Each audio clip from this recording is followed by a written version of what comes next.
benar-benar sangat berbahaya. Waktu subuh lebih kejam dari sekawanan perampok bersenjata api. Waktu subuh lebih menyengsarakan dari derita kemiskinan. Waktu subuh lebih berbahaya dari kobaran api yang disiram bensin.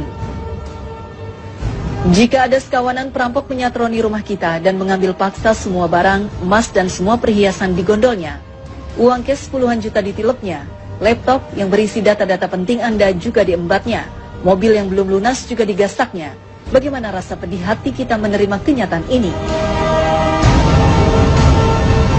Ketahuilah bahwa waktu subuh lebih kejam dari perampok itu, karena jika kita tertindas sang waktu subuh sampai melalaikan sholat fajar, maka kita akan menderita kerugian lebih besar dari sekedar laptop dan mobil. Kita kehilangan dunia dan segala isinya. Rasulullah SAW bersabda, 2 rakaat fajar lebih baik dari dunia dan segala isinya. Hadis riwayat Muslim.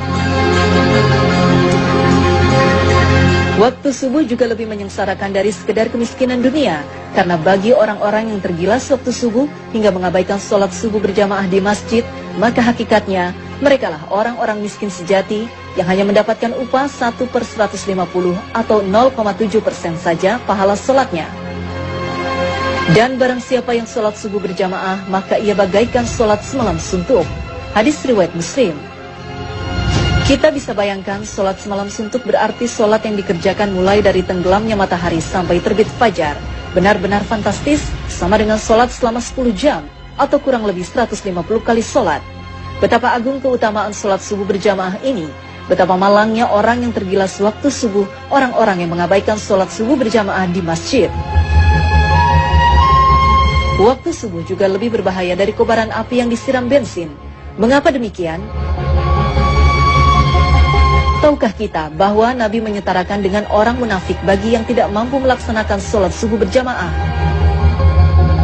Sesungguhnya tiada yang dirasa berat oleh seorang munafik kecuali melaksanakan sholat isya dan sholat subuh. Sekiranya mereka tahu akan keagungan pahalanya, niscaya mereka bakal mendatanginya ke masjid, sholat berjamaah, sekalipun harus berjalan merangkak-rangkak. Hadis riwayat Bukhari Muslim. Orang yang tergerus waktu subuh hingga tak mampu mendatangi masjid untuk sholat berjamaah adalah orang yang dalam keadaan bahaya karena disetarakan dengan orang munafik. Padahal ancaman bagi orang munafik adalah neraka jahanam. Sesungguhnya Allah akan mengumpulkan orang-orang munafik dan orang-orang kafir di dalam jahanam. Quran Surat An-Nisa 140. Bukankah jahanam lebih berbahaya dari sekedar kobaran api yang disiram bensin?